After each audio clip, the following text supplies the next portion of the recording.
یہ ذکر خاص کا جو آج عمل آپ کو دیا ہے، آج تک اس کی اجازت نہیں دی. میں نے ہمیشہ یہ اعلان کیا ہے اس کو انفرادی پڑھنے کی اجازت نہیں ہے. یہ تسبیح خانے میں آج پہلی دفعہ 1984 کے بعد 84 کے بعد اس عمل کی اجازت دے رہا ہوں، اور یہ آپ کے ہاتھ میں موجود ہے نا شجرہ. وہ ذکر خاص اسی کا حصہ ہے نا. میں کیونکہ وہ شجرہ کیوں ہے وہ تھوڑی سی وضاحت بھی سن لیں. کہ ہم ذکر خاص پڑھ کے میں اسی شجرے کو ہدیہ دیتا ہوں، اسی شجرے کو پڑھتا ہوں. یہ مجھے یاد ہے مجھے سلاسل کی خلافت ہیں، سارے سلسلے کی. اور پاکستان بر صغیر میں ایک سلسلہ نہیں ہے، وہ ہے سلسلہ شاذلیہ.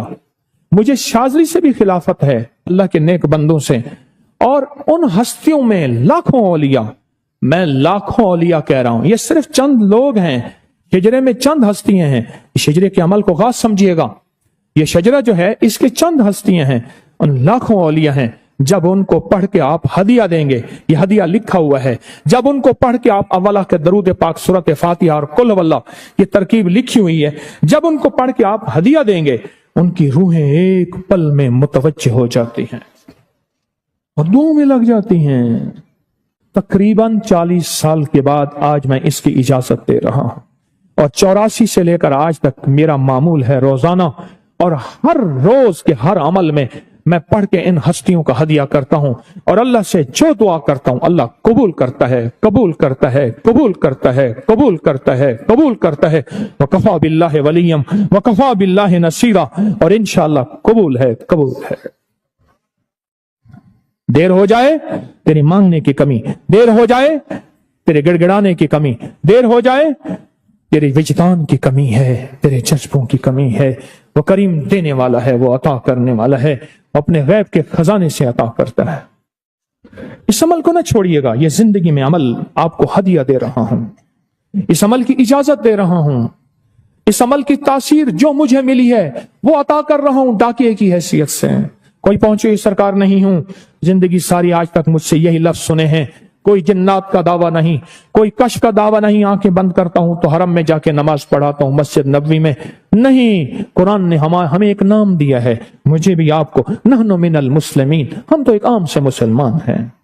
نحن من المسلمین، ہم تو ایک عام سے مسلمان ہیں. یہ عمل نہ چھوڑیے گا اپنی زندگی میں، شامل کر لیں. ہم نے اس کو اس لیے اچھے کاغذ میں ہے، آپ اس کو لیمینیشن کرا لیں، آپ اس کو موبائل پہ لے لیں، موبائل پہ دیکھ کے پڑھ لیں، کیا حرج ہے. آپ کاغذ میں دیکھ کے پڑھ لیں. یہ عمل ہے، بہت کمال عمل ہے.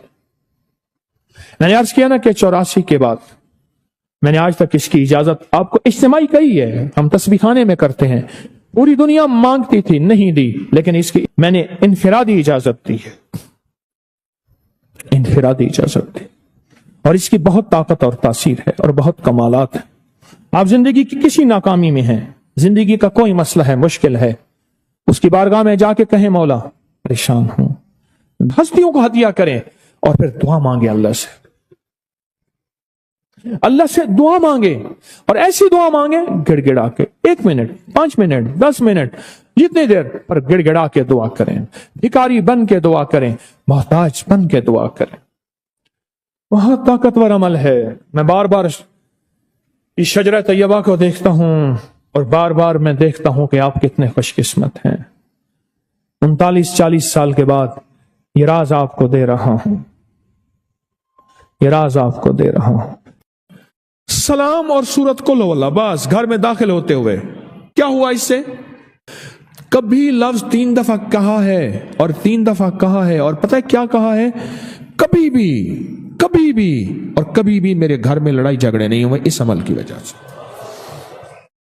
سلام اور سورت اخلاص قل هو اللہ. انہوں نے فائدے تھوڑے بتائے ہیں. سلام اور سورت قل هو اللہ کا فائدہ تھوڑا بتایا، آدھا بتایا ہے کہ گھر میں جھگڑے نہیں ہوتے. بالکل ٹھیک ہے. کیوں؟ اس کی وجہ ہے جنات، شیاطین، جادو، کالی دنیا، چوڑے وہ اس کہتے ہیں کہ نہ اس گھر میں سونا ہے نہ کھانا ہے، نکلو نکلو، نہ سونا ہے نہ کھانا ہے، نکلو.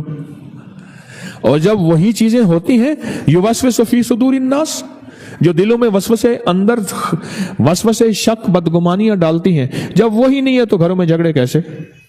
دوسری چیز یہ ہے اس عمل سے رزق میں بڑی وسیع برکت ہوتی ہے، رزق بہت بڑھتا ہے، رزق بہت بڑھتا ہے، غیب سے دولت کے خزانے ملتے ہیں۔ یہ عمل زندگی کا حصہ بنا لیں۔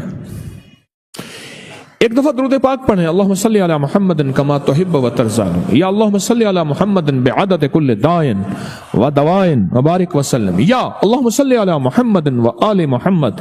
ایک دفعہ درود پاک پڑھ لیں، کتنے سیکنڈ لگتے ہیں؟ اور ایک دفعہ قل واللہ پڑھ لیں، کتنے سیکنڈ لگتے ہیں؟ میں سیکنڈوں کی بات کر رہا ہوں، منٹوں کی بات نہیں کر رہا۔ سچ ہے؟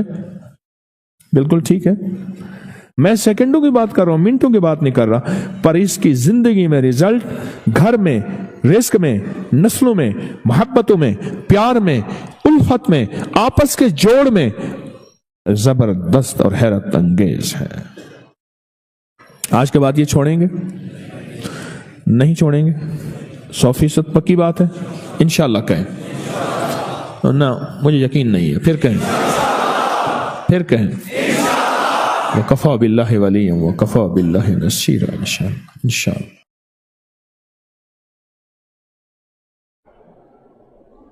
میں آج آپ کو تونگری دولت، عزت، برکت، راحت، رحمت کے 3 راز بتا رہا ہوں۔ اپنی نیت سے کبھی بھی کوئی چیز نہ خریدیں، اپنی نیت سے کبھی بھی کوئی چیز نہ کھائیں، نہ پہنیں، نہ خریدیں، مہمان کی نیت سے خریدیں۔ اپنی بھی نیت سے کبھی مکان نہ بنائیں، گاڑی نہ لیں، سواری نہ لیں، سائیکل بائک نہ لیں، اپنی نیت سے کبھی بھی نہ لیں۔ اگر قیامت کے حساب کتاب سے بچنا چاہتے ہیں، ایک نقطہ، ایک موتی، اور برکتوں کے دروازے کھلوانے چاہتے ہیں، دوسرا موتی، اور وبال اور عذاب سے بچنا چاہتے ہیں، تیسرا موتی، ٹھیک؟ تو کبھی بھی کوئی بھی چیز اپنی نیت سے نہ لیں، اپنی نیت سے نہ کریں، اس میں کوئی نیت شامل کریں مہمان کی۔ یہ گھر کیوں بنا رہا؟ مہمان آئے گا، اس کی خدمت کروں گا۔ سواری کیوں ہے؟ مہمان آئے گا، اللہ کا نیک بندہ، کوئی پردیسی یا کوئی ضرورت مند، اس کو بٹھاؤں گا۔ یہ کیوں کر رہا؟ یہ کپڑے کیوں بنا رہا؟ اس لیے بنا رہا کوئی مہمان آئے گا، اس کے سامنے اچھی حالت میں جاؤں گا، اس کا دل خوش ہو جائے گا۔ موبائل کیوں خرید رہا؟ اس لیے کہ اس کے مہمان میں رابطہ کروں گا، کوئی ایسا بندہ ضرورت مند ہوگا، مشکلوں والا ہوگا، پریشان ہوگا، اس کی مشکل آسان ہو جائے گی، اسے راستہ دے دوں گا۔ بس یہ اس طرح کی نیت ہے۔ پہلی بات مہمان، اور دوسری ایک نیت کر لیں، دوسری ایک نیت، اور بڑی اہم نیت ہے، اور اس نیت کے ساتھ میں آپ کو ایک چیز بتاتا ہوں۔ 43 بار یا قادر ہو یا نافع ہو کی نیت کر لیں۔ اے اللہ تو اس چیز پہ قادر ہے کہ تو مجھے اس میں نفع دے دے۔ اس کا معنی مفہوم یہ بنا، وضو ہے یا نہیں، ہر حالت میں پڑھ سکتے ہیں۔ 45 بار جو بندہ یا قادر ہو یا نافع ہو پڑھے گا، کتنی دفعہ؟ 45 بار۔ اس کی زندگی کا ہر مسئلے ایسے سمٹ جائیں گے، اور پھر کھلا پڑھے گا لا خلابہ۔ پڑھیں میرے ساتھ، یہ ابن سنی کی روایت ہے، حدیث کی سچی روایت ہے، حوالے کے ساتھ بات کرتا ہوں۔ لا خلابہ کھلا پڑتا رہے، وضو بے وضو ہر حالت میں، اور 45 بار یا قادر ہو یا نافع ہو ہر حالت میں پڑھ سکتا ہے، کھلا۔ عجب چیز ہے، ایسے راہیں کھلتی ہیں، راستے کھلتے ہیں، مسائل مشکلات حل ہوتے ہیں، اور ناممکن چیز ملتی ہے، رزق میں وسعت ہوتی ہے، تھوڑے پیسوں میں ضرورتیں پوری ہو